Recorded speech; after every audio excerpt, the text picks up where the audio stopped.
John, सबसे पहले तो ये बताइए कि इस मुआहिदे के ऊपर मुश्तबा खामनाई साहब का जो बयान आया था उसके बाद ईरानी अवाम जो है वो क्या राय रखती है और इस ज़मन के अंदर क्या इजहार होता दिखाई दे रहा है? बहुत बहुत शुक्रिया यासिर, मुझे बुलाने के लिए। देखें, मुश्तबा खामनाई साहब की जो राय है, उन्होंने बताया कि वो उनकी राय मुख्तलिफ थी। हम्म। लेकिन प्रेसिडेंट पेजेश्कियान और गालिबाफ साहब और अरागची साहब ने जब उनको अश्योरेंसेस दी कि कोई भी रेड लाइन जो है वो नहीं क्रॉस करवाने देंगे अमेरिका को, और उसके ऊपर जो है वो रद्द अमल होगा, जवाबी कार्रवाइयां होंगी, तो उसके प्रॉमिस के बुनियाद पे उन्होंने अप्रूवल दे दी थी। तो उनकी अप्रूवल के साथ हो रही है डील। और ईरानी अवाम ज़ाहिर है स्केप्टिक थी, पहले से उनको नहीं पता था आयतुल्लाह मुश्तबा खामनाई का इसमें वो रजामंद है या नहीं है। लेकिन जब बयान आया तो इसमें ये जरूर पता चला कि उनकी राय मुख्तलिफ थी, लेकिन उनकी इजाजत है। तो लोगों को इस वक्त इस चीज के ऊपर भरोसा है कि इस निगोशिएटिंग प्रोसेस को आगे चलता हुआ देखना चाहिए जब तक वो देख सकें। लेकिन उम्मीद किसी को नहीं है कि आगे तक पहुंच पाएगा। लेकिन बहरहाल वो कहते हैं कि जी ठीक है, let's let it move forward. And अगर तो जिस तरीके से एश्योरेंसेज मिल जाती हैं, रेड लाइंस अभी भी आपको पता है लबनान के अंदर जो भी हो रहा है, तो उसके अंदर अगर आगे चीज चली जाती है तो जाहिर है बेहतरी नजर आएगी। वरना ये डील ईरानियों को ज्यादा कॉन्फिडेंट नहीं है कि आगे बढ़ती हुई नजर आएगी। तो सब यही सोच रहे हैं कि क्योंकि आयतुल्लाह मुश्तबा खामनेई ने परमिशन दे दी है, तो इसको जो है लोग भी राजी हैं उसके साथ साथ। लेकिन ज्यादा ना ना सेलिब्रेशन हो रही है, ना जहाँ यहाँ पे जो है वो कोई ऐसा डिसेंट है, क्योंकि बहरहाल कॉशन रखना पड़ रहा है, अमेरिका के ऊपर भरोसा नहीं कर सकते। अच्छा जॉन, आप क्या समझते हैं बेंजामिन नेतन्याहू के जो बयानात हैं और फिर डोनाल्ड ट्रंप के जो बयानात हैं और बिलखुसूस जेडी वेंस जो हैं वो बेंजामिन नेतन्याहू के बारे में बातें कर रहे हैं, तो ये गुड कॉप बैड कॉप है या फिर कोई दराड़ है जो बाकायदा तौर पे इस वक्त वजूद के अंदर आ चुकी? जी, यहाँ से लोगों की मेमोरी बहुत मेरे ख्याल में शॉर्ट टर्म है, और लोग नहीं समझते इस बात को। पहले भी ये ड्रामेबाजी, ये सारी ड्रामेबाजी है। पहले भी ये ड्रामेबाजी हम देख चुके हैं। 1990 में बिल क्लिंटन जब मिला था नेतन्याहू से, तो मीटिंग के बाद उसने बाकायदा जो है वो गाली गाली दी थी नेतन्याहू को, और बोला कि ये समझता क्या है अपने आप को, इसको क्या पता सुपर पावर कौन है। हम्म। उसके बाद बिल क्लिंटन ने कितने पैसे दिए उनको? $26 बिलियन दिए। फिर ओबामा के दौर में नेतन्याहू ने ओबामा को बाईपास करके कांग्रेस के अंदर वो पर्चा लेके खड़ा हो गया कि जी ईरान ऐसा ईरान वैसा। और जाहिर है ओबामा ने भी उसकी बुराई की, लेकिन पैसे कितने दिए? $38 बिलियन। उसके बाद जो बाइडेन के टाइम पे 2023 में जब जब भी हुआ था ये सारा मामला, तो 2024 में जो बाइडेन ने बाकायदा वही अल्फाज यूज किए नेतन्याहू के बारे में जो डोनाल्ड ट्रंप का रिपोर्टेड होता है कि उसने अल्फाज यूज किए। कितने पैसे दिए? $30 अरब दिए। तो ये सारी कहानियां हैं। यूएसएस लिबर्टी एक अमेरिका की आपको याद होगा कश्ती थी जिसको इसराइल ने बाकायदा 1970s के दौर में डुबो दिया था। उसके ऊपर स्ट्राइक करके इतने सेलर्स, 100 से ज्यादा जो यूएस के आर्मी के लोग थे, नेवी के लोग थे, उनको जो है वो वहां पे मार दिया था समंदर के अंदर। यूएस ने कुछ भी नहीं बोला। जोनाथन पॉलार्ड जो कि इजरायली स्पाई था, सीआईए के अंदर काम कर रहा था, उसको प्रेसिडेंशियल पार्डन देके उसको जहाज में बिठा के इसराइल छोड़ के आए हैं। तो ये बातें, ये जोशो जलाल ये दिखाते हैं बैक एंड के ऊपर, ये दोनों एक ही हैं। 2027 के अंदर इनका जो जो एक्ट है वो आगे आ रहा है, जिसके अंदर इनकी जो मिलिट्रीज है, उसका जो बैकग्राउंड है, उसकी जो टेक्नोलॉजी है, वो सारी फ्यूज होने वाली है एक साथ। तो ये कहानी इसलिए कर रहे हैं क्योंकि अमेरिका के अंदर जो अमेरिका फर्स्ट वोटर्स हैं, या जो इसराइल के खिलाफ सेंटिमेंट है, उसको वोट बैंक के तौर पे मिड टर्म इलेक्शंस में यूज किया जाए। और जेडी वैंस अपने फ्यूचर पॉलिटिकल कैपिटल के लिए, और Republican party future political capital के लिए, जेडी वैंस और उसको ट्रंप को कह रही है कि जी आप जो है ना इनके बारे में थोड़ी बहुत बुराई कर दें।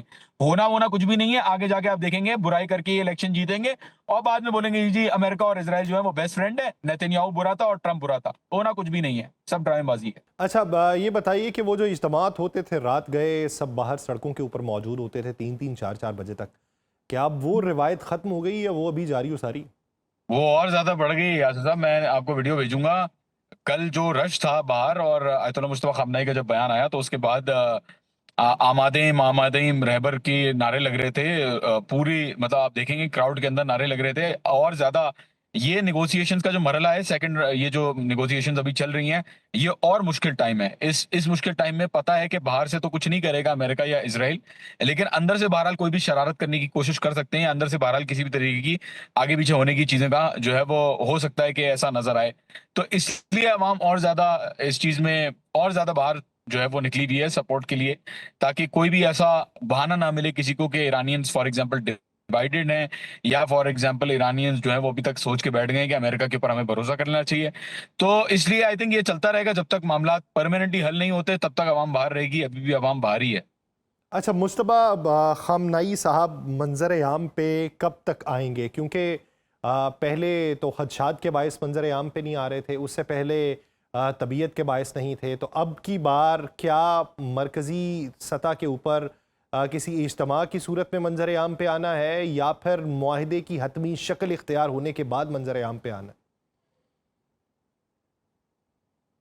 देखिए, इस पे सबसे इंपॉर्टेंट सवाल ये है कि यहाँ पे इसराइल का कितना नेटवर्क या कितना इंफ्रास्ट्रक्चर बाकी है। हम्म। जब तक ये मुशख्खस नहीं हो जाता या जब तक ये डिटरमिन नहीं हो जाता कि जो नफूजी है वो या जो यहाँ पे जो स्पाइज हैं वो यहाँ पे पूरी तरीके से उनका नेटवर्क डिसमेंटल नहीं हो गया, तब तक मुझे नहीं लगता कि आयतुल्लाह मुश्तबा खामनेई को ये लोग खुद बाहर लेके आएंगे। ऑल्दो उनकी खुद की ख्वाहिश शायद हो कि उनको बाहर आना है, लेकिन आयतुल्लाह अली खामनेई के साथ जो हुआ, उनकी शहादत जिस तरीके से हुई, तो ईरानी मेरे ख्याल में केयरफुल है इस चीज के ऊपर, और इस चीज में वो देख रहे हैं कि सिक्योरिटी इशू कहीं से भी लीकेज या लूप होल जो है वो नहीं होना चाहिए।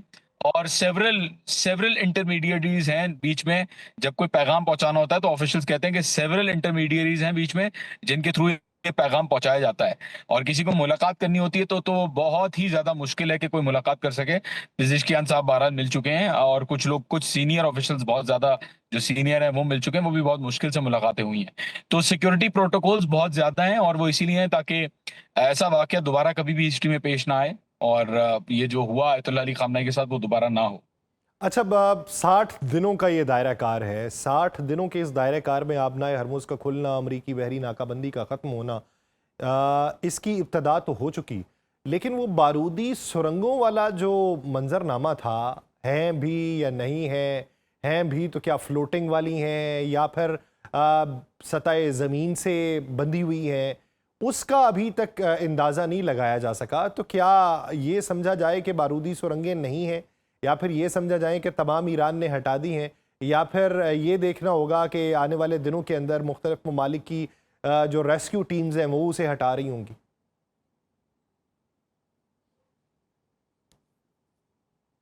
बारूदी सुरंगों का जहां तक बात रहती है, देखें, मुझे तो अभी तक कोई ऐसा वाकया मैंने इनकाउंटर किया हो, ऐसा कोई माइन जिसके थ्रू जो है वो कोई किसी कश्ती के ऊपर आग लग गई हो, तो मुझे तो ये चीज नजर नहीं आई। लेकिन बहरहाल ऐसा हो सकता है कि कुछ जगहों पे माइंस हों, या कुछ जगहों पे माइंस लगे हुए हों, और लोगों ने सोशल मीडिया पे पिक्चर्स डाली हैं, फॉर एग्जांपल कि ओमान के समंदर में एक माइन नजर आई है फ्लोटिंग।